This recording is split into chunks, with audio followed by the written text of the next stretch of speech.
And we appear to be live. Awesome. Damn, that was fast. How come yours was much faster? I'm hardwired, brother. Hardwired. Damn. All right. He knows what he's doing. Okay. He knows what he's doing. Shut up. We are live on YouTube, brothers. All right. Hello, YouTube. Hello, YouTube. Just trying to get into it. Why won't it show me that we're live? Come on now.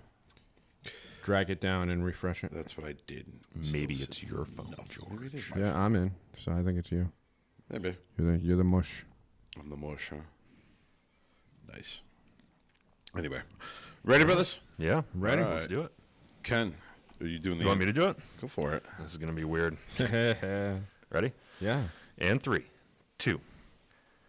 Hello and welcome to the Freemasons Podcast with your hosts, Worshipful Brother Ken Tarwood. Worshipful Brother Joe. And right, worship brother George Mudry. And today, for whatever reason, I'm given the privilege of introducing the podcast. And we have with us this evening as our special guest, Brother Timothy Hogan. We'll be speaking to him very, very shortly. Say hello, Brother Timothy. Hey, good to see you guys. Good to see you as well. We've got some quick housekeeping that we have to take care of ahead of time. Mm-hmm. So let us start with, how about Facebook likes? All right, I've got the Facebook likes here, and I will tell you, we've had quite a few since we announced that Brother Hogan was coming on our show. So Thanks, Brother Tim. Get to his head. So some good publicity. So new likes: Jarrett Sanchez, Tony Baxter, Zane McCune, Daniel Earl Wright, Bartholomew Amawule, Louis DeSantis, Omar Dofflin, Michael Phillips, Ivan Gaspar, Templar Collegia, David Pinniger, Daniel Lewis, Stacy Lynn, Atink Bagchi, Guy Mel, Arzu Adnan, Stefan Ventner, Raylene Peralta, Brendan Humberdross, Daryl Humble, Edgar Amar, Brian Cummings, Connor McMenemy, Tony Barabi, Meyer Amschel Rothschild, Brad Parkinson, Robert Mascara, Vincent Leo Ross, James Parker Fouts, Brian Mitchell, Dominique DeMatteis, Sophie Hanna, and I believe we left off last time with the Freemasons of Namibia. So all those since we last You lost me recorded. at Gaspar. The minute you said last name Gaspar, I was like, rock the Gaspar. Anyway, Ken, your turn. Anyway, all right. Over on Instagram, we've got Seek Light, George K. Coliditis, Garrett Rosen, Corey Groover, Mr. Jackson, Steve Kelly, the Jibby 0330, and Woodbridge Masonic Lodge number 131. Thank you for liking us, brothers. Very nice. You said Mr. Jackson? Mr. Jackson. I'm sorry, Miss Jackson. No, sorry, Mr. Jackson. Sorry, Mr. Jackson. Anything new over on YouTube? On our, YouTube or Nope. Just random comments from spammers. from random spammers? From random spammers. So. No new reviews from Nope. Apple iTunes or Stitcher? Or anything yes, like we that? do, actually. I'll read that quick. While you're looking that up, Love thank it. you to the random spammers out there, because that means we must be reaching some new audience members, and bad publicity is still good publicity. But not when they come in random Russian names, though. Yeah, but you know what? They It care. is They what it care is. in a really weird way. But Clearly, they do we've care. touched them in some way where they feel the need to comment, whether it be positive or negative. So, 5-star review. Kevin Emery, 425. 5-star review. Big shout out to George, Joe, and Ken for this excellent podcast. I'm currently a non-Mason awaiting to turn in my petition to my lodge here in Washington State, and there is no movement yet due to COVID. I have been fortunate enough to have been invited to many educational Zoom meetings from the lodge, and that's helped me keep me involved. And this podcast has also helped me to remain patient. While it is entertaining hearing the ribs on each other's, the robot, the ginger, and, well, George and his lack of any kind of basic vernacular. It's true. which is why we have you read all the reviews. Yeah, exactly. It has been highly informative without giving away too much. In almost every episode, I find myself searching new rabbit holes of boundless information. So I sincerely appreciate what you guys do, and thank you for helping me stay focused on this path I've chosen. And I will soon join the depravity of Discord. I hear you all fervently talk about. Thanks again. Cheers. Well, Thank if you he very much. enjoys going down the rabbit hole and looking up new things, he's going to love today's episode. Yes, he will. So let's toast him. I don't want to say I gave, but we gave Ken the honors of opening it. So, Joe, you do the toast. Yes. Brothers, right hand to arm. To arms. Ready. Aim. Aim. Fire, good fire, fire on. Together, brothers.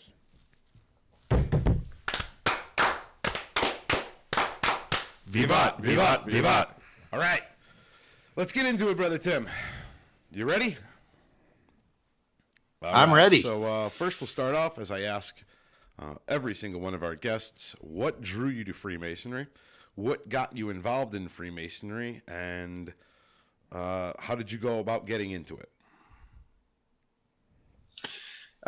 So I started out actually. So when I was a small kid, about 8 years old, my parents sent me to a summer camp in Colorado called Geneva Glen, and it was a camp that was started by Freemasons back in the early 20s, like 1922. And there was within this camp, there were certain programs that included certain initiation rituals and degree structure of learning that took place several years. And so I went through this degree program that took about 6 years to go through, a minimum of 6 years to go through. And, by the time I was done going through that, I ended up becoming a staff member up at the camp. But I started looking into, like, what is this all about? Where's this all coming from? Who is behind this? Who put this together? And that's when I started finding the Masonic connection. And so I decided, hey, this is something I want to pursue further. And I was going to go down to my local Scottish Rite Valley. It was the only lodge that I knew of that was nearby. I was going to go down and ask them how I could become a Mason. And I ended up, remember I was in college at the time. I went to my mom's to do some laundry. And I said, hey, I'm thinking about joining the Freemasons. Do you know anything about them? And she was like, yeah, actually, both your grandfathers are Freemasons. Your great-grandfathers were Freemasons. Your great-great-grandfathers were Freemasons. Your father was really active in DeMolay. And I was like, what? It was crazy. You've got to be kidding me. So at the time, I was 18 at the time, and back then you couldn't become a Freemason in Colorado at 18. The earliest you could join it was at 21. So my grandfather, Hugh Warren, he just gave me a bunch of things to read. He said, focus on school, and in a few years when you're ready, I can introduce you to my lodge, and we can get you going. So that's what we did. And then I found out, of course, after the fact, that my grandfather, Hugh Warren, he was from Pennsylvania, and his father, James Bedden Warren, was used to be the Grand Lecturer for the Grand Lodge of Pennsylvania. And I just had a long family history going back to my great-great-great-grandfather, 7 times back, was General Joseph Warren, who was the first Grand Master of the forming United States. I mean, he initiated Paul Revere. So, Sons of Liberty. So when I got initiated into Freemasonry, I was given all of this Masonic stuff that that had been passed down in the family. And I still have all kinds of, jewels and baubles and stuff and plates and stuff going back hundreds of years, from that were passed down in my family. That's very impressive. Really cool. And, for those of those folks that may not be familiar with General Joseph Warren and his role in Freemasonry, at that time, Yeah, he was right up there with George Washington and Ben Franklin and those guys. He played a pivotal part not only in the war but in Freemasonry in the United States. Played a pivotal part in right in the beginning of the Civil War, or the Revolutionary War. He was basically the one that got everyone to go to Bunker Hill, or Breed's Hill, which is the correct place where they actually fought. So that's incredible that you trace your lineage back to that.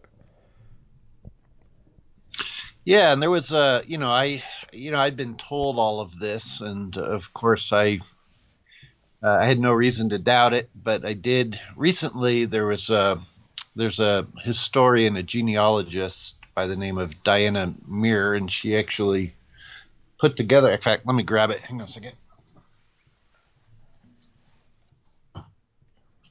She put together an ancestors of Timothy W. Hogan, Volume 1 and Volume 2 pedigree charts, where she basically she backed it all up. I mean, she and anyone could buy that if they're interested. I don't know why anyone would want to, but it is out there. I mean, and it shows the lineage, my lineage going back to General Joseph Warren, and also I'm related to Robert Burns, who married into his daughter. Married Joseph Warren's son, so there's that connection too, which is pretty cool. So let's get into my next question. This one's my favorite that I ask everybody. So you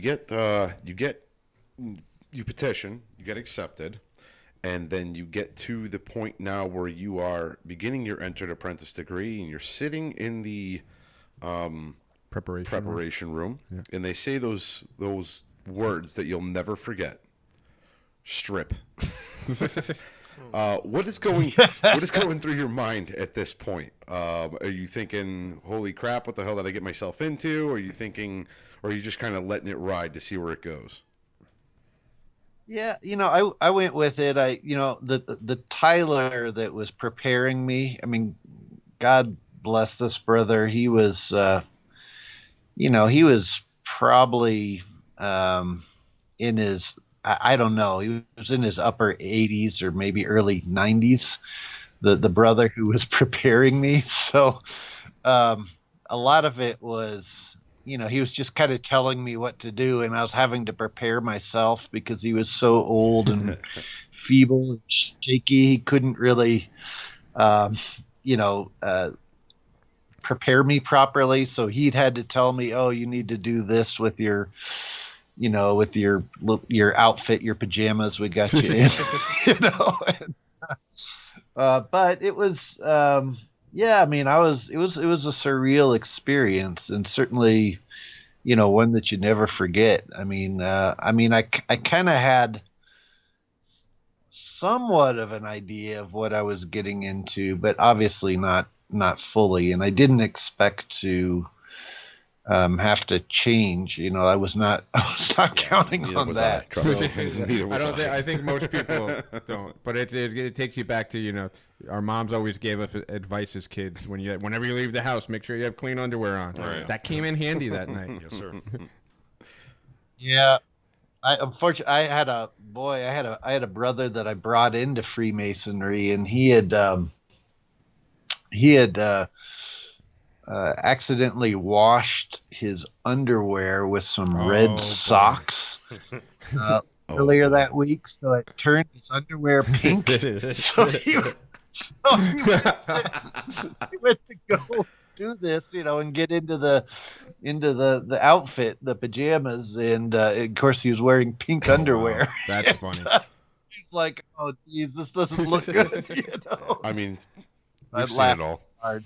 I guess it's better than having those designer underwear that are like the male thongs. The thongs, yeah. Yeah. If that's the case, you need to come back and do your E8 again. I don't know what to tell you. Restart. So you get up, you take your degrees, you get up through the chairs. Oh, excuse me. You take your degrees, you become a Master Mason. What positions did you take in the lodge, if any? I know some Masons, they get voluntold to chairs. Others decide that they want to take the chairs. and move up through the officers' ranks. Others just want to just sit back and enjoy it. Where did you fall in that spectrum? I spent 2 years on every chair. So I was, starting as junior deacon. I was junior deacon, senior deacon, junior warden, senior warden, and master. And I served as master 2 terms as well. And then I also ended up going back and being marshal, chaplain, secretary for a brief period of time, and I've filled in as stewards, the stewards positions as well. But I definitely put in my time going through the chairs, and it was good. I mean, when I went through it, I was the youngest Mason that had ever become a Master Mason in my lodge. So by the time I was Master, I was still the youngest Master who had ever served in my lodge, East Denver Lodge number 160. But since that time, we've had a couple other people that were a little bit younger than me who were able to serve as Master. But it was a great experience, and I think one of the things that surprised me about it, I was a very shy person. I was a very introverted person prior to becoming a Mason. I was very much in my head most of the time, and just very introverted. And I think that experience of going through the chairs really, brought out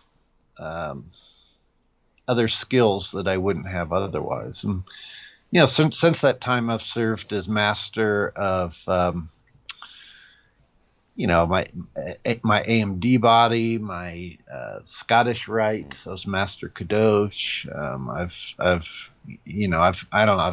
I've served as master in a bunch of different appendant bodies of Freemasonry, but definitely going through the line of those of the Blue Lodge, the craft masonry is invaluable. So next question for you, and this is after. Did you go right into the appending bodies? Did you go in after you were a master of the lodge, or did you jump right into it? I jumped into it pretty quickly thereafter. I mean, I ended up.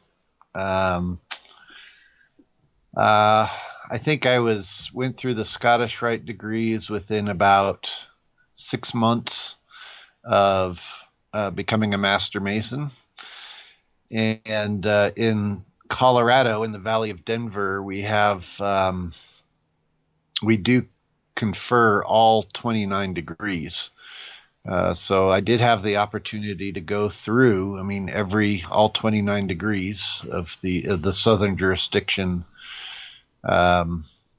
Scottish Rite degrees. And then within a year after that, I had also gone through the York Rite, but I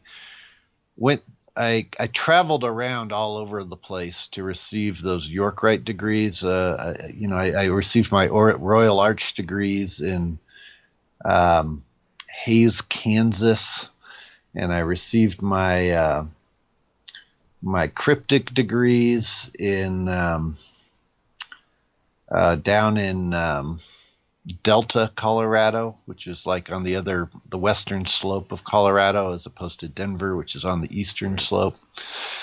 And I also then I went through the commandery orders, also traveling around. So that was kind of a more gradual process.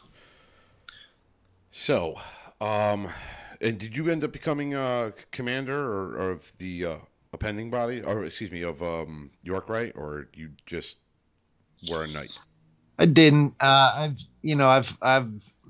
popped in and out of the line, primarily in my Royal Arch chapter.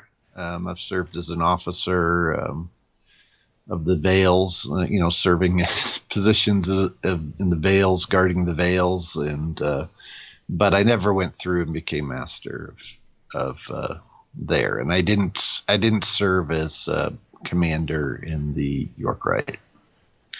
So, brother, let me. I just wanted to talk about how I first came into knowledge of you. I was in lodge one night after a degree, and I think I was maybe senior deacon at that point. It's before I became master. And one of the past masters of the lodge came over to me and said, "Hey, you've got to see this video. I've got to show you this." And he really enjoyed the esoteric side of Freemasonry. And he showed me it's a YouTube video. We've actually put it on our page a couple times where you discuss alchemy and how it fits into Masonic ritual. And once I watched that video, then I immediately went out and got your book. It's The Alchemical Keys to Masonic Ritual. And when we talked before about going down a rabbit hole, wow, there's a lot. But before we get into that specific book and that specific topic, my question is, at what point did you really get interested in the esoteric side of Freemasonry, and how did you go down that path that ultimately ended up with this Alchemical Keys to Masonic Ritual? Yeah, well, as I said before, prior to being able to become an entered apprentice, my grandfather just gave me a bunch of stuff to read because I asked him, I wanted to become a Mason when I was 18. And back then you couldn't become a Mason until you were 21. So in Colorado. So my grandfather just gave me things to read, and he gave me a lot of Manly Hall's works, Wilmshurst. He also gave me Albert Pike's Morals and Dogma, which was a huge book, and I read it. I didn't understand it. That seems to be the case for everybody that reads it the first time. Yeah, I was like, what is this? I don't get this. This is way over my head. But I wanted to understand it. I wanted I wanted to be a good Mason, and it seemed like, well, this is something that I should probably know. So that's how I kind of started studying it.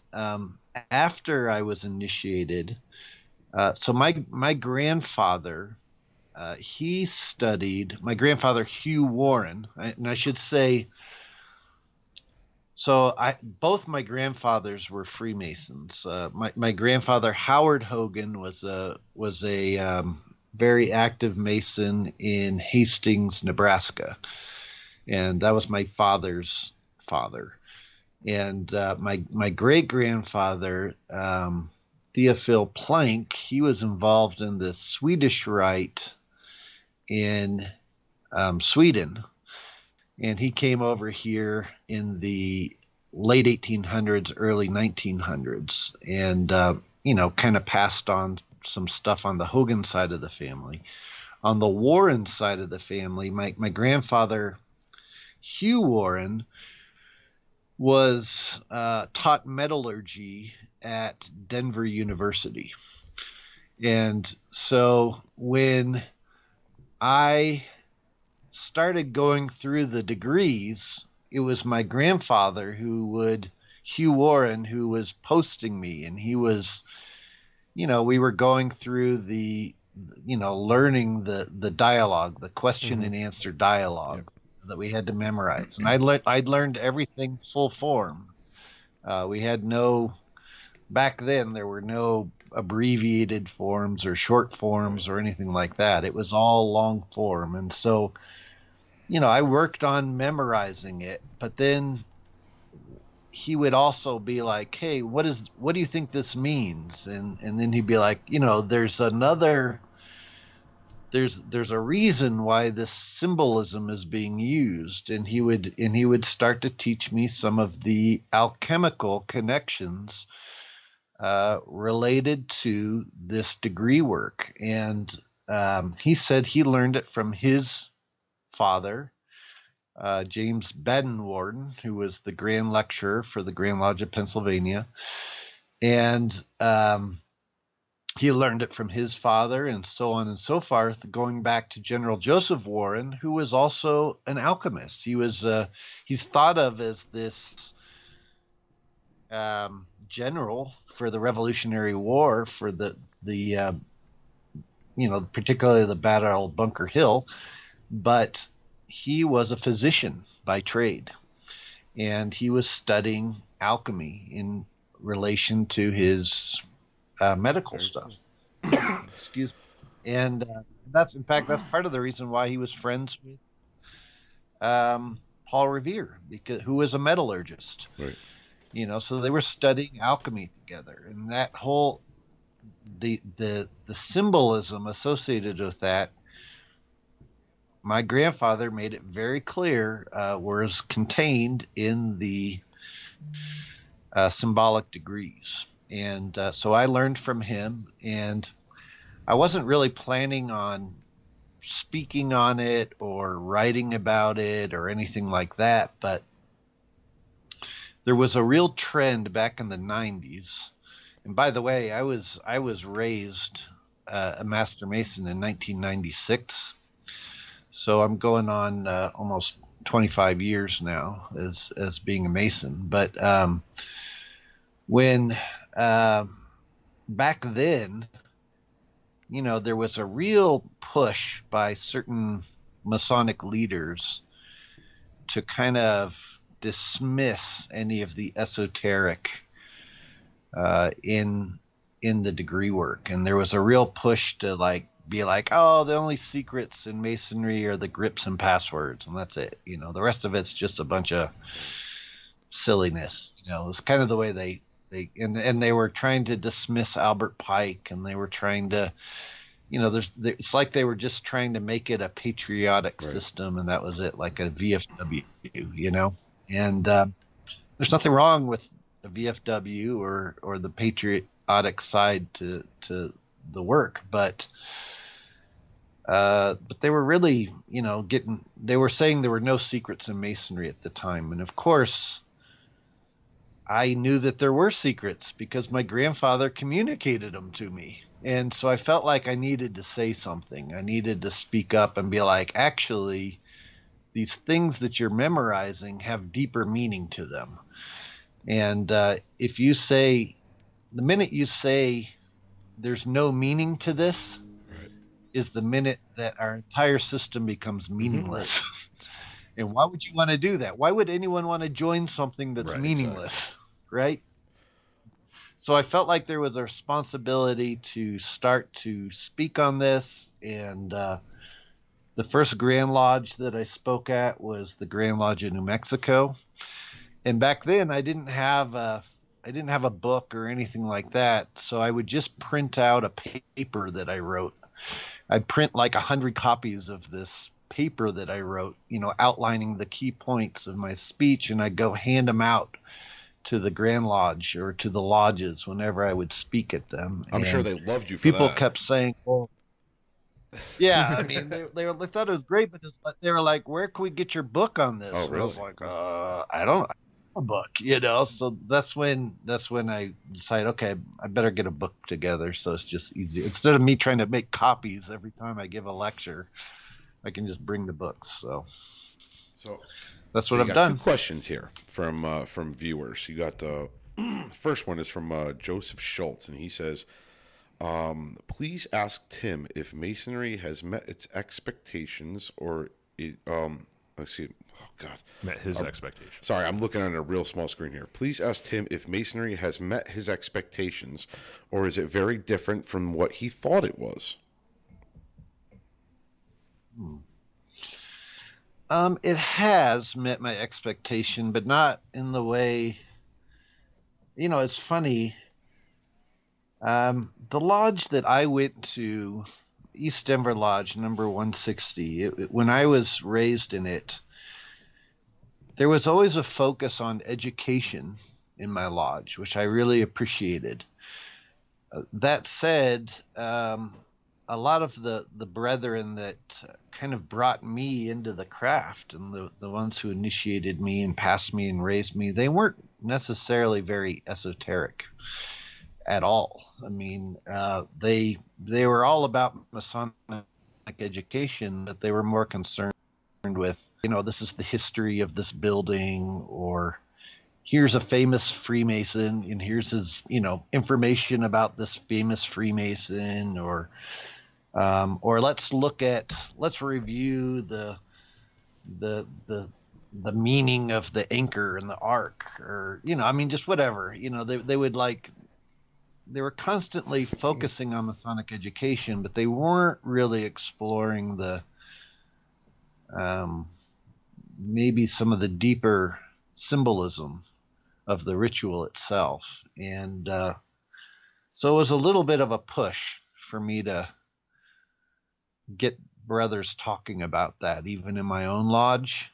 Now it's the opposite. I mean, my lodge now is super esoteric, and they're giving esoteric presentations at every meeting, and it's great. And I've traveled and given lectures at lodges and grand lodges all over the world at this point. And I've actually found that esotericism throughout the world seems to be the standard as opposed to the exception. Here in the United States, it's still a bit divided, but if you travel in most parts of the world, it's very esoteric. So, and I've been very welcomed. And, here in the United States, when I first started speaking about the connections between alchemy and Freemasonry, I'd have some brothers who would look at me like, what, are you nuts? I mean, they'd hear me out. And then after it was done, they'd be like, oh yeah, actually I learned a lot there. Whereas when I travel overseas and I say, there's this connection between alchemy and Freemasonry, everyone's more like, of course there is, So what you just described is exactly what happens here at the podcast quite a bit, because I think I'd say of the three of us, I'm probably more into the esoteric side of Freemasonry. And sometimes I come up with some things, and George and Ken will look at me like, "What are you talking about? Like, what is this hokey stuff that you're talking about?" But what I've found is, there is that resistance in certain lodges to talk about it, but there's usually, maybe 2-3 brothers that sit off in the corner, and once you bring something up, they'll kind of come over to you after lodge and say, "Hey, if you want to get a little bit more information about that, let's talk. Let's get together." And I find that. A lot of our younger Masons coming in, and when I say younger, 40 and under or so, are coming in, and they're looking for more than, the fellowship piece and the fraternal part of it is definitely interesting to them, but they want that something else. They want that something that's not common knowledge, that you can't get anywhere else, that really... Freemasonry, I won't say is the only organization that delivers that, but it's definitely your gateway. Your gateway to those types of things, and I don't know, you get some really deep conversations. But yeah, it is kind of it's not front and center here in the States, and in most lodges that I've visited, it's not. It's just kind of one of those like after lodge discussions. So I guess I'm more of for me. It's not that I'm not into the esoteric. I feel there's two things. One of which is that there are some esoteric things that I've heard that are just to me. There are two things. One, they're way over my head and I don't understand them. When we had Jamie Paul Lamb on, that was like well over my head. I was not able to keep on with that. And the other part is sometimes I feel, and this is me, maybe it's just because I'm not grasping it, but sometimes the esoteric can just get freaking out there. Just like everything is tied in, nothing is tied in. It's just, you know what I mean? In a sense, like they try to tie a lot of things to things that are not. Maybe they are, but like it's hard to do it without like a proof. But I am, for one, a believer that within what you were saying, Brother Tim, there is definitely a coding, at least in my opinion, there's definitely a coding in our ritual that needs to be unlocked. And it actually bothers me when Grand Lodges dumb it down and take things out and or make it, water it down, I guess you can say. I would love to get the ritual from like Joseph Warren's time and Ben Franklin's time and see what the differences are. The differences are. I don't even know if they printed them back then or if they're even around. Sure. But I would love to get my hands on one of those and actually, like, I just think there's a lot of numbers, and I mean, somebody could even make the same argument about the Bible. There's repetitive numbers. There's repetitive things in the Bible where it's like they're telling you something. And there's a reason why they want you to commit it to memory and be able to. And it's not just about memorizing. It's about understanding it. It's about putting it to practical application. You know, and I think for a lot of people, you know, you're ready for the esoteric stuff when you're ready for it. And it comes at different times for different people. First time I had the same experience with Manly P. Hall's Lost Keys of Freemasonry, as Brother Hogan did with Morals and Dogma. The first time I read it, I'm like, yeah, I'm putting this down. I'm just not ready for this. It just didn't. And then 5-6 years later, after my Masonic career had advanced and I knew more, everything just kind of clicked. And it was almost, you know, like you said, unlocking. Yeah. There was some code that just unlocked where now everything just made sense. It wasn't necessarily just life experience or experience in lodge. There was a knowledge level that I didn't have prior that just made me see things differently and opened everything up. Here in our jurisdiction, I don't think that esotericism is as popular as it might be in certain other jurisdictions, but I do know, you know, the Willis St. John's Lodge in West Hartford has the Elias Ashmole Society that they founded, and they, you know, they go to different lodges around the state, and they do, they'll, you know, publish papers and then read them, or they'll do Masonic education events or something like that, and they talk about a lot of these kinds of things, and I think it's popularized it a little bit more. And that was Elias Ashmole, not Elias Ashmole. Yeah, sounds similar to what we call Joe, but different. But there's actually somebody from that lodge, Brother Duffy, that came to my lodge and first introduced the Chamber of Reflection. If you want to talk about alchemical ties to Freemasonry, everything in that Chamber of Reflection has an alchemical meaning to it. Yeah, we have. And again, there's a reason for that. We may not all understand every reason for everything, but it's there for a purpose. So, well, in Joseph Warren, I mean, my great grandfather, he describes going through a chamber of reflection when he was initiated into Freemasonry. So, I mean, that was a common fundamental part of Masonic ritual up until about the Morgan affair, when you know, everything became you know, so many Grand Lodges were shutting down at the time because there was this fear, this anti-Masonic fear, that then they started trying to remove anything that seems strange or creepy or could be misunderstood. Like a skull and crossbones. Things like that, it became very homogenized, and that's where you know, you're here at Morningstar. We're one of 3 lodges that I know of in Connecticut that have a Chamber of Reflection now. I know it's us. It's my mother lodge, Ashlar Aspetuck in Easton, and Willis St. John's that you just referred to. Well, 3 blue lodges, right? 3 blue lodges, there are plenty of commanderies around the state that still have it. But So let's get into the commandery part of it, and this is one of my big topics that I absolutely love, because I've said it before, I'll say it again. I believe that there is a connection between Freemasonry and the Knights Templar of Ancient, and we just haven't unlocked it yet.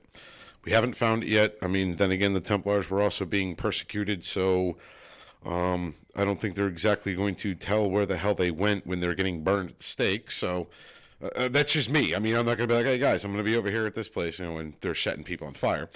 But let's get into what you have done with Knights Templar and the other organization that you belong to, and maybe you can elaborate a little bit more on that. Sure. Well, so one of the things I was always obsessed with the potential Templar connections with Freemasonry. As I was going through the Templar, as I was going through Freemasonry, that Templar connection was important to me. And at the time, all there really was to read on it was John J. Robinson's Born in Blood book, which is a great book. But I mean, that was kind of like the main thing out there that highlighted it, aside from the degrees themselves. I mean, all the appendant bodies of Freemasonry, I would point out, all have a Templar presence in them, either calling themselves specifically Knight Templar or alluding to something Templar like Knight Kadosh, which just means Holy Knight, which is, of course, Knight Templar. I did not know what that meant. It's not uncommon to find the red equal armed cross in almost all the appendant bodies of Freemasonry, and that's, of course, a Templar symbol. So, I was interested in that. When I was I don't know, sometime in the early 2000s, I had the opportunity to be initiated into another Templar strain out of France. And, there's several different Templar strains out there. And I went through, I went through this strain that had been, it had, the Grand Master at the time was in Paris, and he had given authority to Grand Commandery here in the United States to be autonomous from France back in 1992. So long before I ever joined it. But I went through their system, and eventually I was voted on to become Grand Master of that Templar lineage. And since that time, one of the things I set up was a study body called the Templar Collegia, which it's not a Masonic body per se, though I will say that probably 85% of the men that are in that organization are all Freemasons. Okay. Because they feel it supplements their Masonic experience. But one of the other things I learned, having gone through that, is I had the opportunity to meet the leaders of a number of different, not only other Templar lineages out there, but also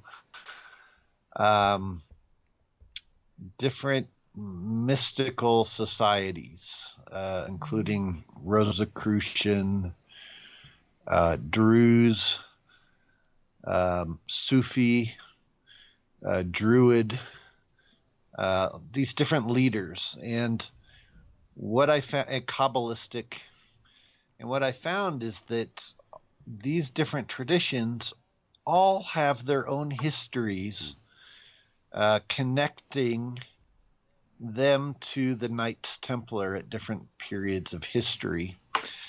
And then I came back to Freemasonry and discovered, hey, the Masonic degrees themselves also emphasize their connection with these other mystical groups that are out there, these other mystical orders. And once I saw that, I was like, there's a tradition that's being passed down here, that's being preserved within Freemasonry. So, and whereas most Masons look at it as being, fanciful thinking or symbolic or, pageantry or whatever, there is some profound, in my opinion, some profound things hidden in the Masonic degrees that could have only been passed down via a Templar influence on the creation of what we now know as Freemasonry. I mean, we got to be real here. Like, when people have this weird misconception about the Knights Templar, they think that the Knights Templar were, anytime you see a Knights Templar, who are they? They're always the guys who are on the horseback, doing the, either holding the golden chalice or whatever they're doing. What people don't understand, on a crusade of some sort, people need to understand that was a very, very small part of what the Knights Templar were. They were farmers. They owned vineyards. Bankers. They were bankers. They were sailors. There was thousands of commanderies. I'm sorry? And clerics. Yeah. Clerics, yeah. And even stonemasons. I mean, in the Templar rule, it talks about the Mason brothers within the Templar order that were the only people that were allowed to wear gloves, white leather gloves, in the Templar order, according to the Templar rule from the 1200s, was the priest, the Templar priests, and the Templar stonemasons. That's cool. I didn't know that. Because they had their own building body that built, over 1,000 Gothic structures, including all their commanderies for one, fortifications, but also cathedrals across Europe. And churches, chapels, the whole bit. So. I mean, just based off the sheer size of the Knights Templar and how many people they had there. I mean, you have all these different organizations that were, I mean, basically in Europe, there was an organization every 2 seconds. You had the Hospitallers, you had so many different orders that were going on at that time, all the way up through the Renaissance and all that stuff. You had, the Knights of the Gold, or the older Order of the Golden Dawn, the Illuminati. You had always had these orders that were going on. So to think that the Knights Templar didn't cross paths with Masons, Druids, and all these other orders, there's no way. And a lot of these orders, they shared symbolism on many things. So when people sit here and say, "Oh, there's no way that the Masons could have been in contact," they came way afterward. Yeah, well, the Mafia didn't just pop up on the scene one day. There was organized crime well before Al Capone showed up on the scene. That's just, and I feel like a lot of people think that Masonry just kind of popped up on the scene one day. That's not the case. Like, it was. These things were going on for a while, well before there was actually, minutes taken. And I don't understand why Masonry does that. Yeah, there's, I'll tell you, one of the most profound experiences I've had in my travels was one of the groups that I met with in Lebanon and in Israel and in Egypt and in Nigeria. There's a group of Gnostic mystics that are known as the Druze, and they refer to themselves as El Tawhid Muhadun, and they are a group of mystics who, they're their own religion, but you have to be born into it. You can't just convert to it. They believe in reincarnation, and so they teach that you're reincarnated into it, and they have a series of initiation rites, and they say that they were the builders of King Solomon's temple. They venerate Pythagoras and Hermes as prophets, and they have a secret grip, and they have words accompanied with this grip. And I can tell you, in the way it's given is a sacred cloth is put over the hand, and you give this secret handshake, and you say these words. And I can tell you that the hand grip that they give is the strong grip of a Master Mason, or the lion's paw. Very and interesting. The words that they say in Arabic is Mohabin. And Mohabin in Arabic. Wow. Very, very close. Yeah. Welcome to the loving place. It comes from the Arabic word mahaba. And so this is what they say, right? And it's something that they've been saying forever. I mean, there are early Templar rules, which is basically like the Book of Constitutions of the early Templar order, that talked about their special relations that they had with the Druze back in the 1200s. And the Druze themselves talk about their special connections that they had with the Templars. So they've been doing this for centuries. And I can't believe that, I mean, they live and they've continued to exist in the Middle East. So who was traveling between the Middle East and Scotland to pass this on? Well, the only people that were traveling regularly between the Middle East and Scotland, meeting with the Druze, according to both the Druze account and the Templars account, was the Templars. So once you see that, there's no other way that could have entered into Freemasonry, in my opinion. And by the way, the symbol that the Druze use is the symbol that's now used for the Eastern Star in Freemasonry. Oh, no and the kidding. reason why that got adopted was because Morris, who wrote the ritual for the Eastern Star, he had spent time in the Middle East, and he saw it. In fact, he wrote a book called, I think it's called Journey to the Holy Land, where he talks about meeting with the Druze, and that's where he derived the Eastern Star logo from.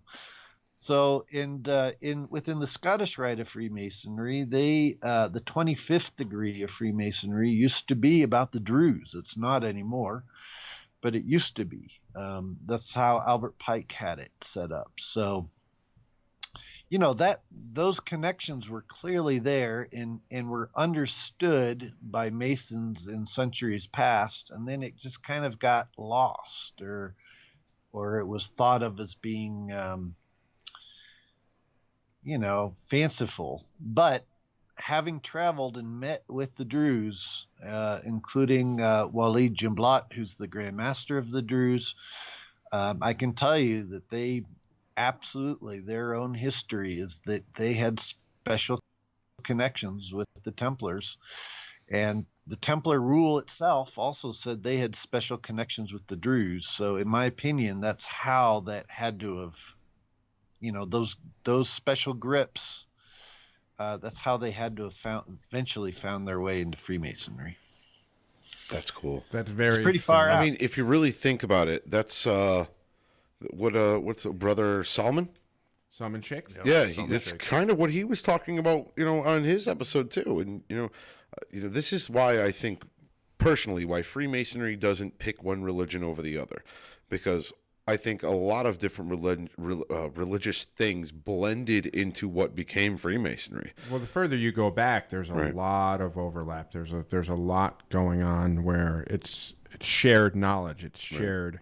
And then as it was passed down, it kind of branched out. But the farther back you go, the closer to the trunk of the tree that you're getting to. And there's so many so much shared knowledge, shared experiences between all these different ancient mysteries that it's extremely, I don't understand how you can dispute that they're all connected in some way. And I have to apologize to you, brothers. My allergies are killing me today. I'm fighting sneezes, and I'm just so I just want to apologize for that. So if you hear me making noises or half got the weird sneeze face on in the video, that's why I'm fighting it hard today. But Joe, you wanted to ask something else about esoteric Freemasonry in regards to Brother Tim?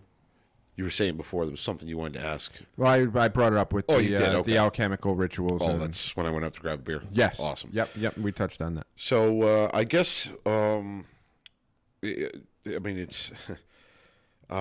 we've gotten a couple messages, and me and you talked about this on the phone, Tim. You have... a following? A following that really isn't... I don't know. They're not on your team. Let's put it that way. Yep. And we're not immune to that either. Sure. But I just wanted to give you a chance to just kind of, if there was anything you wanted to say in regards to, people who have an issue or call you, say that you're fraudulent or something like that. Is there anything that you just want to just say in regards to that? Clear the air. Anything. Defend yourself. Sure. Tell them to F off, whatever you would decide to do. We'll do that for you so you don't look bad.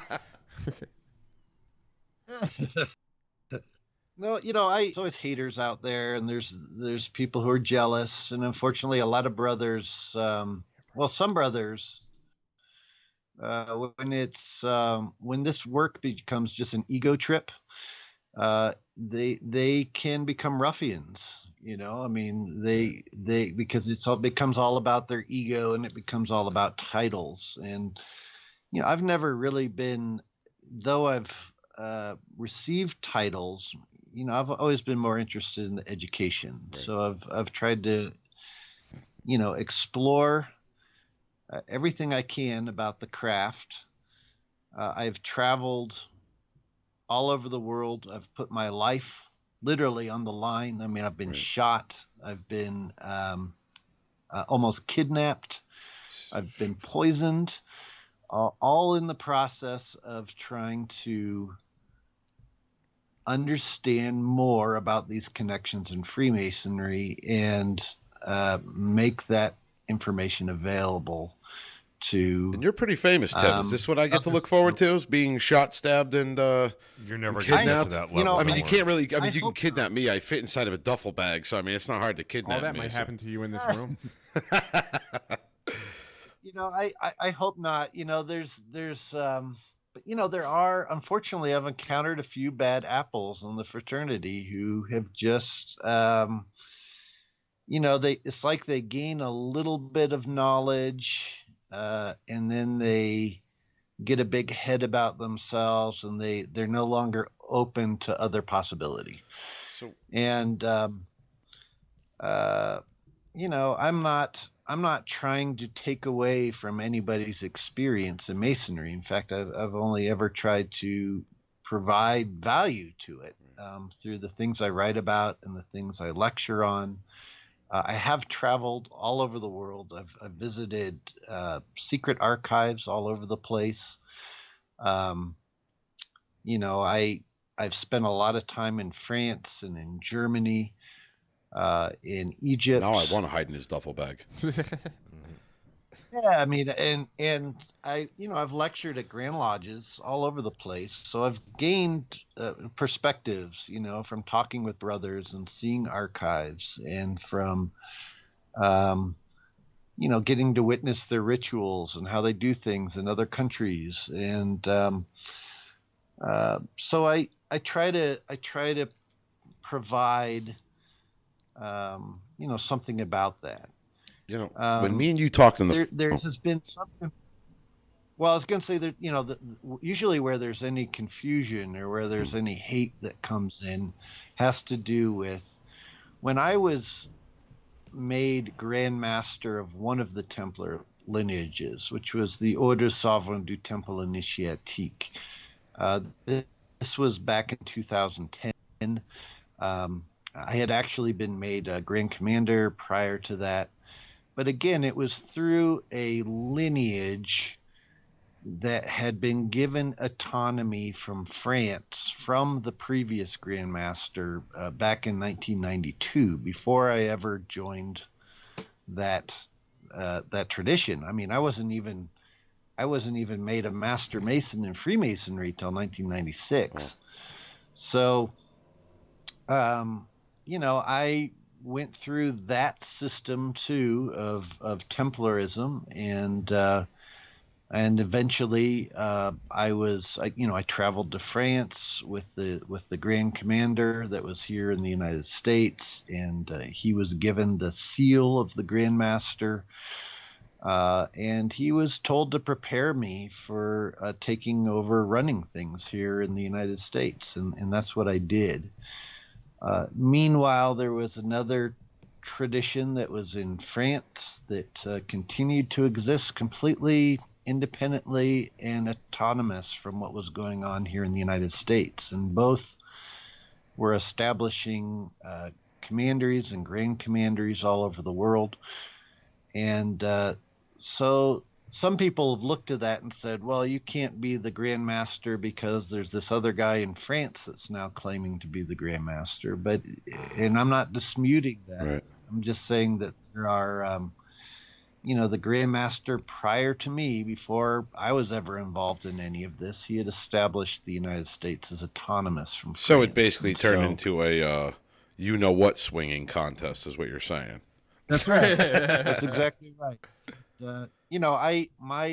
For my part, while I was running things, I mean, I simply tried to do the work, spread the light, gain as much information as I could, and I hoped that things would be reconciled at some point with France. And And then one of the things I also did during that period was I was also received as Grand Master within a number of other Templar lineages as well.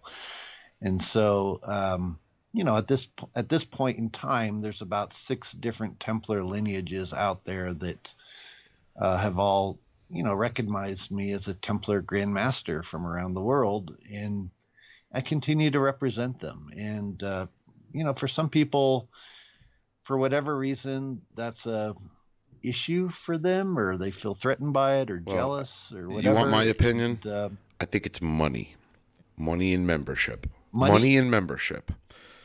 And the reason, probably, and the reason why I say that is because you have a certain York Rite that I believe is hurting for members, and you have other groups, I guess you can say, that are not part of Freemasonry. And looking for the same and audience. Looking for the same they're competing thing. Over an audience. They're competing over an audience. And I think that's basically what it boils down to. For me, anyway. I could be completely wrong. But that's just kind of... You're right. That's kind of what I feel it boils down to. Definitely an aspect of it. But I can say, real quick, I just want to add this before we move on to another topic. I know you said your goal was to spread the word and to add value. And I can certainly say that on my Masonic journey, you've certainly added value, and you were that spark to the esoteric journey that I'm still on to this day. So you've certainly added value to my Masonic career, and for that, you will always have my gratitude. Oh, thank you. Well, I appreciate it. Yeah, I mean, I will say any other esoteric organizations I've ever belonged to. I mean, and I've joined some and left them, and I used to be a member of AMORC at one point in time, the Ancient Mystical Order Rosicrucis, and I was a master in the lodges there, and I left AMORC, years ago. But and I've been involved in other initiatic traditions, but my focus has always been on saying, hey, if you're a part of this, you have a responsibility to take the information from this and provide it to where it's needed in the world. And so if you're a Freemason, and you're also been initiated into a different Templar strain or a Martinist strain or a whatever strain, a Rosicrucian strain, whatever, you have a certain responsibility to bring what you've gained back to your mother lodge or back to your York Rite body, your Scottish Rite body, or whatever, and to help infuse your lodge experience and make it better for your brethren. And I mean, really, and even if it's even if people don't buy into it, I mean, you're trying to spread potential knowledge. Isn't that what we're after as Freemasons anyway? It's supposed to be, yeah. Right? Yep. And I mean, in regards to joining other organizations, I mean, we did have certain founding fathers that were Freemasons and were supposed to be upright, and they threw tea over the side of a freaking. So I mean, is it really that bad? Well, and I mean, let's look at Pythagoras. I mean, Pythagoras is emphasized in the third degree of Masonry. And what are we told about him? We're told that he traveled all around the world and was initiated into several different orders, right? Mm-hmm. I mean, and that's where he gained his information from, So, like, he's being held as a model. So why shouldn't we be doing that too, as Freemasons? In my opinion. Absolutely. So I guess we're probably nearing the end, right, Ken? I don't know how we've been running, but good question. Where are we here? Oh yeah, an hour and 4 minutes. Hour and 4 minutes. So we do have a couple. I just want to get to a couple listeners' questions here that I'm seeing up here, and so we have brothers who are Discord members of our Patreon, and Greg Schultz says some Templars were Druish. Yes, I get it. It's out Druish. It's out of Spaceballs. Yeah, she was a Druish princess. Haha. But let's see here. We have Luminous Knight says, great discussion, brothers. Awesome. He says, Worship Brother Greg Schultz. you have several books. Are they written in a particular order?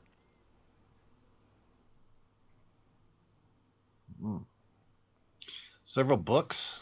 Yeah. Yeah, The books you're written, are they in any type of order? Or should they be read in a particular yeah, I mean, order? my first book that I wrote was I wrote it under a pen name. It was called Revelation of the Holy Grail, and it was under a pen name of Chevalier Emrys. And I did it under a pen name at the time because I thought that the information in it would be too much for most Masons at the time when I wrote it. I mean, I thought that they just weren't quite at a place yet to fully appreciate it. Now, since that time, I mean, I know lots of brothers who love it, and it's great. It's just part of what I've done. But my second book I wrote was Alchemical Keys to Masonic Ritual. My third book I wrote was The 32 Secret Paths of Solomon, which is about the Kabbalistic associations with Freemasonry. And I should say, by the way, all of these books, if I were to go back and rewrite them now, there's all kinds of more stuff that I would add, that I wish I had known about at the time I wrote them. Let me guess. It was like 2 minutes after the release, right? It's like, 'cause that always happens. It's like the curse of being an author. You release something, and then like 2 minutes, you're like, son of a bitch, I didn't get that. That's exactly right. I mean, so like, for example, with the 32 Secret Paths of Solomon book, I mean, I was trying to emphasize some of the Kabbalistic aspects of primarily the symbolic degrees or the craft degrees, the Blue Lodge degrees. But I do touch on the York Rite and the Scottish Rite a little bit. But what I would have, if I would have known then what I know now, I would have included a whole chapter on, most people don't know this, but the brothers who formed the Grand Lodge of England in 1717, they all belonged to another group that was known as the Kabbalah Club that used to meet regularly, and they had minutes and everything else. So we know who the people were that were attending it. We know who they were talking about, what they were studying. Trevor Stewart is the one who first brought my attention to this. And he was a, former master of Quattro Coronati Lodge. And he lives in Scotland, but he ended up, he's the one who first brought my attention to this. So like Kabbalah was fundamental to the people who started the Grand Lodge of England. And I would have included that. Also with my Alchemical Keys to Masonic Ritual book. I mean, one of the earliest speculative Freemasons that we acknowledge are people like Elias Ashmole, who you mentioned a few minutes ago, Robert Moray, and they were both operative alchemists. They were studying alchemy operatively, and they were founding members of the Royal Society of England that was also studying alchemy. People like Sir Isaac Newton was studying it with them. And Jean Theophilus Desagalliers, who many believe created, I've given lectures on it enough. I could say it quickly, but he was the third Grand Master of the Grand Lodge of England, and many people believe he created the degree structure as we know it today. I mean, he certainly made the Master Mason degree available to all members of Freemasonry. He's the one who made the degrees about Solomon's Temple, as opposed to prior to that, they were largely about Noah in his ark. And in Jean Theophilus Desagalliers, he was also an operative alchemist. He was best friends with Sir Isaac Newton, and they used to do alchemy together. So this is the guy who created our degree structure as we know it today. And he was an operative alchemist. So you'd think he might have included some alchemical symbolism in there, So it's not a stretch. It's not a stretch.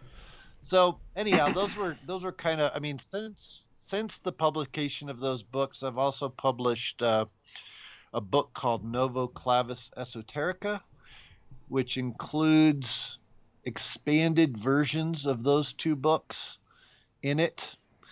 So it's both of those 2 books plus some other writings, and it's those expanded versions of those books basically. And so that's a real popular one. And then I've also written the book, The Way of the Templar. And if people are interested in the possible Templar currents in history that's existed not only in terms of its connection with Freemasonry, but also other Templar lineages that exist out there and what they have to say about, existing underground and what their teachings are and everything else, that book gets into it. Very cool. Are all these are all these books available on Amazon, my brother, or is there some other website that our listeners could go to in order to order if they're so interested? Yeah, they're all available on Amazon. And if you Google Timothy Hogan author, or Timothy Hogan Freemason, or Timothy Hogan Templar, they'll get to it. You'll find links to all of these. Thanks, brother. So, all right. We're going to, I want to thank you, Brother Tim, for being on. And we'd love to have you again because we can, absolutely. If you'd be interested, we could have you on again. We'd like to pick your brain because there's so much to unpack and there's just not enough time. Yeah, we could really only skim the surface in about an hour. Right. But if you'd be willing, I'd love awesome. I'd love to be on. Yeah, I'd love to be on again. I love talking with you guys. So. Definitely have you on Anytime. again. But before we let you go, Brother Ken, why don't you lead this one? We're going to toast thank you. Our honored guest. That sounds great. To Brother Timothy Hogan, thank you for joining us. Brothers, right hand to arms. To arms. Ready. Aim. Fire good fire, fire all. Together, brethren.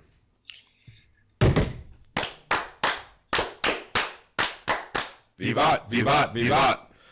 All right, Brother Tim, we're going to let you go. Thank you again for joining us, and we'll keep in touch. Yeah, thank you so much for coming on and talking with us. Very much appreciated. It's been a lot of fun. All right, Brother Tim. Thank you. We'll see you later. Thank you. Be well. All righty. Bye. Bye. Okay. It's a lot to unpack. A lot to unpack. Yeah, it was. And with the way that my face and my nose is working right now, I've been like the whole time I'm trying not to go. Yeah, it's pretty awful for us, too. Everybody's kind of having allergy issues right now. I think kept it's just the killing my weather mic. I change. kept killing my mic because I noticed that because I kept trying Did to. you kill mine? Because I can't really hear myself. I killed yours when the train came through. Oh, So okay. He did it to me too, and you know what? I have levels over here for the stream. So every time he kept screwing with stuff over there, I'm like, why the hell are my levels all messed up now? I could like go over here and like mess around with it again. He was a little bit low. He was lower than obviously volume-wise. That was than just us. in here, not in the stream. Really? Yeah, 'cause because he's I'm got watching the- the stream levels. Oh, really? Yeah, he was all right. right. He was actually clipping at a certain point, and I was like, oh god, why So did I do that? what you're saying is I'm fired. Yeah. No, we just have to. Ken's gonna be our new tech guy. He's gonna be. Now that we've got everything wired properly, now it's just a matter of making sure that we can like get our level checks and then set and forget kind of thing, and just like mute if we need to. Right, if So- the train's coming by, you mute all these mics and not that out in that input. And So here's what we're gonna do. Ken is now gonna be in charge of this. He's the tech guy. He's our Ken's tech the tech guy. You're The gonna only stick me thing over that there I'm in going your to be in stinky charge corner. of is to build our little new studio booth that we're going to be doing. And I get to wire it. And you get to wire it. It's all yours. I'm in. Let's do it. Joe's just going to stand there and bitch in the corner. Yeah. It's cool. Doing it wrong! What looks wrong to me? Anyway, lots to unpack with Brother Tim. I'd love to have him back on again. That was, Absolutely. Yeah, there's a lot we can really get into. And, you know, I appreciate him kind of hitting that other topic head on with the people that are kind of trying to tear him down a bit, and which happens. I hate him, but I love him. You know Everybody why I love has him? haters. Everybody has them, and the higher up the food chain you get, the more you You're get. not patriots. And it's like, you know what? I know that really. I thought he addressed that extremely well, and you know, just listening to the guy, you know, he wasn't trying to sell books or he wasn't trying to convince anybody of anything. Nope. He has information. He's putting it out there. Make up your own mind. Yeah, and again, Spreading that's light all is it what is. we're supposed to be doing. You don't have to eat the food that they're feeding you. Right. You can get your food somewhere else. If it's not your cup of tea, It doesn't mean you have to then throw it against the wall or so freaking be it. sue the company for having shitty food that you don't like. Yeah, you just walk away. Walk away. It's amazing. We used to be able to do that as a society. Yeah. Or just the hell keep out? I don't understand that. I'll never understand people who hit the dislike button. I'll never understand people who got to go on there and make shitty comments. If you don't like it, just keep walking. Yeah. You know, don't go on and put up a whole webpage about how these people are POSs or newspaper articles or anything else of that nature. Like, just walk away. Just let it be. Let it be. Let it go. Especially as a Let it Mason. If go. you're a fellow Mason, you're supposed to be holding yourself to a higher standard, right? So, I mean, come on, guys. Yeah. You need all to just put go your on. rules in a pamphlet.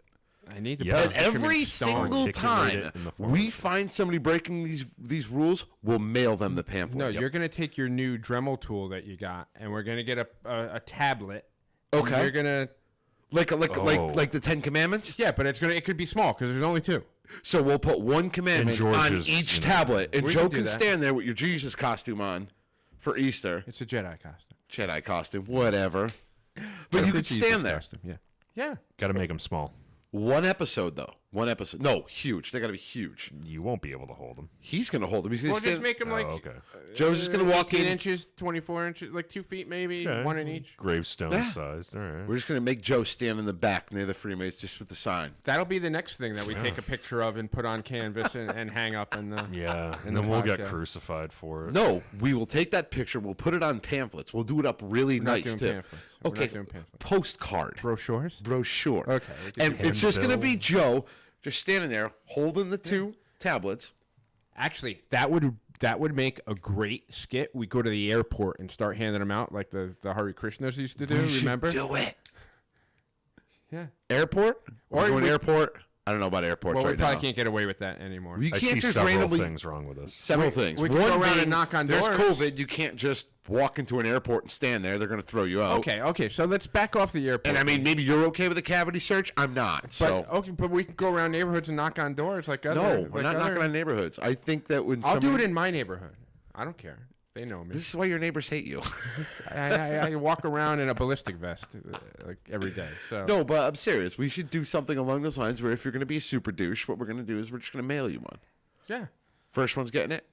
Who's the first one? Let's go down. Let's go list. We'll do a top 3. I don't know. Top 3 people who are getting a douche. No. Who are getting a douche card. We'll call it a douche card. Instead of a douche card, As long as your return That's funny. address Call is it a douche available. card. you just make them business card size. And you flip it over. Yeah. 2 rules. Douche Just picture card. me on the front. Douche card Flip it over. in bold letters, like maybe even the old military letters from like MASH. Douche card, and then you Okay. flip it over, and it's Joe with the 2 rules. I think we can do it. I mean, we could definitely. I'm bringing this shit do to it. Vistaprint I just- tonight. We I need like to take it. that picture. No, this is not well. Well, you got to make the thought out. tablets. You It's got to the make best the thing. It's tablets. Are you going to kill my microphone? Oh. You have to make the tablets first. Yeah, we'll I make the have the tablets. costume. I just got to steam it because it's probably a little wrinkle. Okay, but we're gonna take the How picture. did you wrinkle it? We're gonna make. It's like rolled up and put away. It's been That's what we're folded gonna up do. since last Easter when we abandoned the Oh, idea. God. We're going with Joe. We're doing this. We're on the same page. I'm in. Yeah, I'm in. Douche Make- cards. make the That's what we're gonna tablet. make. We're gonna make the douche cards. Okay, and then we're gonna mail it to people. We're just gonna send them a douche card. Yeah. It's just like that. That's how it's gonna happen. Am I going to get one? No, Only if you keep fighting us on Top this. three Yeah, people. I keep naysaying. Okay, there's everything 3 of else. us. Everybody, each one of us picks somebody who's gonna get the douche card. Go. Wait. Who's getting one of the first 3 douche cards? Go. Okay, George Mudry. Fuck. Wow. All right. I mean, we can't duplicate, huh? No. Send yours to me. I don't care. No, you're not a douche. Oh, You're very nice. yeah, but I'm like kiboshing your idea here. Actually, that might actually be It's 2 against Pick 1. your the person. funniest thing is Pick to your send person. one to the nicest person you know, and they'll be like, "What the hell?" Yeah. What the fuck? I thought you liked me. Right. You know who I'm going to send it to because it'll mess with them forever. Who? Rocco. Oh God. No, don't do that. That's screwed up. Right? Because he'd be like, "Oh my God, what does he really think this?" Like that would. No, we can't do Gotta that. hire a don't do that. therapist. Don't do No, we that shit can't do though. that. You can send it to Raph. But I'll then send we it would in, die, so. in token of my brotherly love and friendship, and because he and I actually spoke about this the other day on Free Chat. I'm gonna send it to brother Jim Devaney.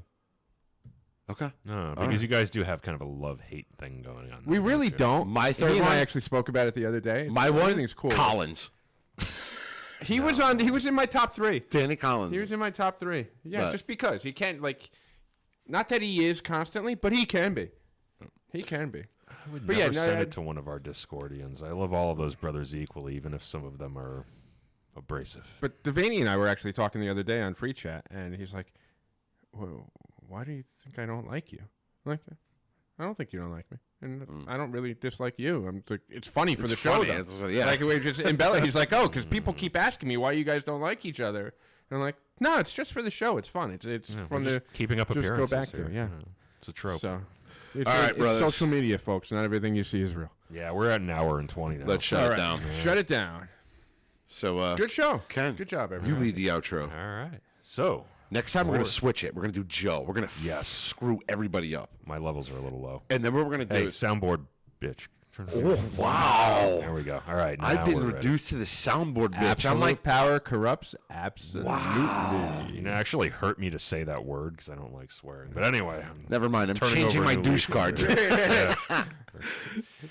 So, on that note, for the Freemasons podcast, I am one of your hosts, Worshipful Brother Ken Tarwitz, signing off. Worshipful Brother Joe, signing off. Right, Worshipful Brother George Marjorie, signing off. Oh, have a great night. Awkward! This has been fun.